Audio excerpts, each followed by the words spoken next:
ഇതെന്താ ഈ പിള്ളേരൊക്കെ ഇങ്ങനെ? പേടിപ്പിച്ചല്ല മോളെ, പീഡിപ്പിച്ചതാ. സ്ത്രീ വിഷയത്തിൽ മുകേഷിന്റെ ആ ഒരു ഇത് ഞങ്ങൾക്ക് പ്രത്യേകിച്ച് പറഞ്ഞേണ്ട ആവശ്യമില്ലല്ലോ. കേട്ടോ, താൻ ആ പെണ്ണിനെ പീഡിപ്പിച്ചെന്ന് കേട്ട് നേരാണ്. അശ്വതി എന്നാണ് പേര് പറയുന്നത്. രണ്ടുപേരും കുറച്ച് ഭയങ്കരമായിട്ടാണ് സംസാരിക്കുന്നത്. ഞാൻ ഇവിടെ ഉണ്ട്. ഹലോ, നീ എന്താ പിന്നെ എടുക്കാത്തത്? മുകേഷ് ചേട്ടൻ പിന്നെ എന്നെ വിളിച്ചില്ലായിരുന്നല്ലോ. ഞാൻ ആദ്യം വന്നേ, എന്നെ 2 മണിയായിട്ട് 3 മണിയായിട്ട് എനിക്ക് കോള് വന്നില്ല. ഞാൻ അങ്ങനെ ഇങ്ങോട്ട് പോരുന്നേ. അത് ഭയങ്കര മുകേഷ് ചേട്ടൻ ഇന്നലെ രാത്രി വലിയ വിളിച്ചേ, അങ്ങനെ ഞാൻ ഉറങ്ങിപ്പോയി. ഒരു പാവ മനുഷ്യനോട് കടിമൂത്ത് നിൽക്കുമ്പോഴാണ് അവളുടെ ഒരു ഉറക്കം. ബാക്കിയുള്ളവർ ഉറക്കം കളഞ്ഞിട്ട് നീ കിടന്നുറങ്ങുന്നു. ഉറങ്ങാൻ പറ്റിയുള്ള സമയം ആയില്ല. ഇന്നലെ രാത്രി വിളിച്ച ആ സമയത്ത് ഞാൻ ഉറങ്ങിയായിരുന്നു. ഇപ്പോഴും ആ മൂളല് കേട്ടല്ലോ അറിയാം. നല്ല ഹൃദയവേദന ഉണ്ട് പാവത്തിന്. വെറുതെ നടന്നിരുന്ന എന്റെ മനസ്സിൽ തീ കോരിയിട്ടിട്ട് നീ കിടന്നുറങ്ങുന്നു. പാവം മുകേഷ് ചേട്ടന് ആഗ്രഹങ്ങളും ആശകളും എവിടെ പോയി കഴുകി കളയുമോ എന്തോ. ഞാൻ തിരിച്ചു വരും. ഞാൻ ഇപ്പൊ തന്നെ വരും. ഒരു 1/2 മണിക്കൂർ എങ്ങനെ തിരിച്ചു വരാനാ നീ എന്താ പറയുന്നത്? വണ്ടിക്കകത്തല്ലേ, ഞാൻ ഇപ്പൊ തിരിച്ചു വരും മുകേഷ്.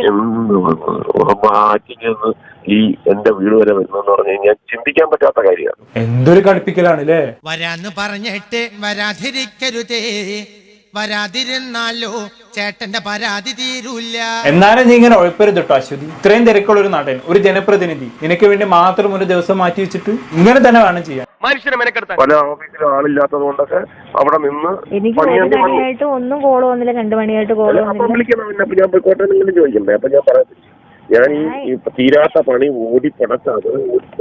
ഇല്ല, ഞാനിപ്പോ തിരിച്ചു വരും. ഒരു 1/2 മണിക്കൂറിനുള്ളിൽ ഞാനിപ്പോ തിരിച്ചു വരും. ഞാനങ്ങ് എന്നാലും ഭയങ്കര രസമായി കേട്ടോ. ഞാന് എന്തെല്ലാം പരിപാടികളും എല്ലാം ഞാൻ അവരെ കാല് പിടിക്കുന്ന നിന്റെ അടുത്തൊരു വാക്ക് പറഞ്ഞോളൂ. കാല് പിടിച്ചിട്ടാണ് ഇപ്പൊ തീർത്തത്. നിന്ന് തിരിഞ്ഞു കളിക്കാൻ ഒന്ന് വേഗം ആവട്ടോ, എനിക്ക് 100 കൂട്ടം പണിയുണ്ട്. അതൊക്കെ പത്രത്തിൽ വായിക്കാറുണ്ട്.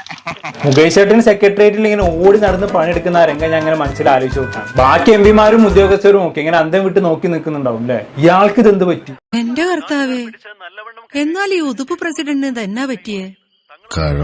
അല്ലെങ്കിൽ വന്നാൽ അന്തം വിട്ടിരിക്കുന്ന ആളാണ്. ഇതിപ്പോ 4 ദിവസം കൊണ്ട് തീർക്കേണ്ട പണിയൊക്കെ ഒറ്റയിരിപ്പിന് ഇരുന്ന് തീർക്കുന്നു. പച്ചവെള്ളം പോലും കുടിക്കാതെ ഓടടാ ഓട്ടം. ഇത് എന്ത് മരമായും എന്ന് ഓരോരുത്തർ ആലോചിച്ച് കാണണം. പക്ഷെ ഓരോ ഫയൽ ഒപ്പിടുമ്പോഴും മുകേഷ് ചേട്ടന്റെ മനസ്സിൽ അശ്വതി ആണ് എന്ന്.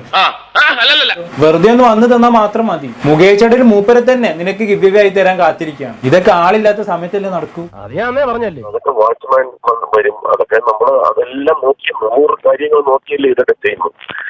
എന്താ ചെയ്യുന്നത്? ഇനിയിപ്പോ പറഞ്ഞ പോലെ 5 മണി ആയപ്പോഴേക്കും ആറ്റിങ്ങലിൽ നിന്ന് മുകേഷ് ചേട്ടന്റെ വീട്ടിലേക്ക് അശ്വതി പോയിട്ടുണ്ടോ ഇല്ലേ എന്നുള്ളത് ദൈവത്തിനറിയാം. ഈ പണി കിട്ടിയില്ലെങ്കിൽ എന്റെ കാര്യം. വരാതിരുന്നാലോ ചേട്ടന്റെ പരാതി തീരൂല.